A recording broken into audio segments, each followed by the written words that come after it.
मैं चंद्रशेखर प्राण इस समय तीसरी सरकार अभियान के काम को देख रहा हूँ। पूरे देश में तीसरी सरकार अभियान पंचायतों के और नगर पालिकाओं के संस्थागत विकास का एक लोक अभियान है जो पिछले 10 सालों से देश में संचालित है। 21 राज्यों तक उसकी पहुँच हो गई है।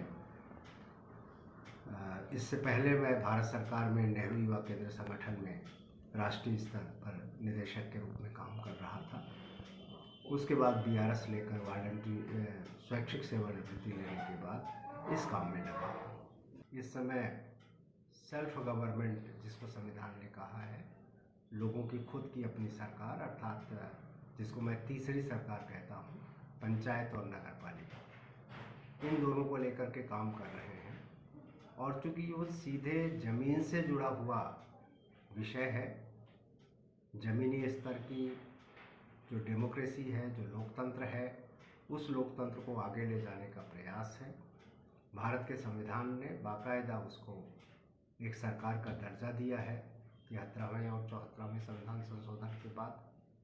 ऐसे में जब हम लोक चेतना के जागरण के, लोकमत तैयार करने की बात करते हैं, तो ये सोशल मीडिया ही उसमें सबसे ज़्यादा इफ़ेक्टिव रोल प्ले कर सकता है और कर भी रहा है सोशल मीडिया। आज तो गांव-गांव स्मार्टफोन भी पहुंच गया है और उसके माध्यम से सोशल मीडिया फैल गया है गांव-गांव में। और अखबारों से ज़्यादा प्रिंट मीडिया या इलेक्ट्रॉनिक मीडिया से भी कई गुना ज़्यादा सोशल मीडिया की पहुंच बढ़ी, गांव से लेकर के शहर तक, नगर तक। ऐसे में पंचायत और नगर पालिकाओं के बारे में एक सही समझ विकसित हो, लोग उसे ठीक से समझ सकें, अपनी भूमिका को उसमें रेखांकित कर सकें।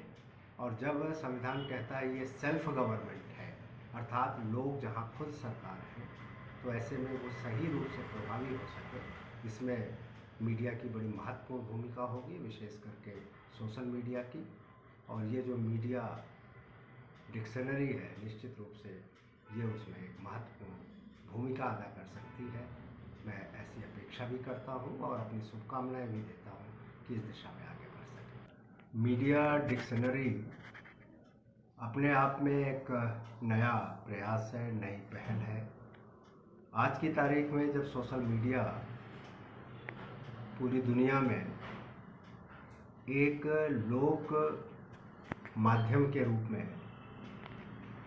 सबसे ज़्यादा प्रयोग में आ रही है और सबसे ज़्यादा लोकप्रिय हो गई है, ऐसे में उसकी ठीक से समझ बने लोगों में, उसके प्रति उनका एक सही नज़रिया भी बने और कम से कम सोशल मीडिया के नाम पर बहुत सारे जो झूठ या गलत तरह की चीज़ें, अफवाहें, उसके प्रति भी वो अवेयर हो सके और उसकी भी अपनी एक ख़ास समझ बना सके। इसके लिए सोशल मीडिया डिक्शनरी करके जो प्रयास चल रहा है वो सचमुच में श्लाघनीय है, प्रशंसा की योग्य है।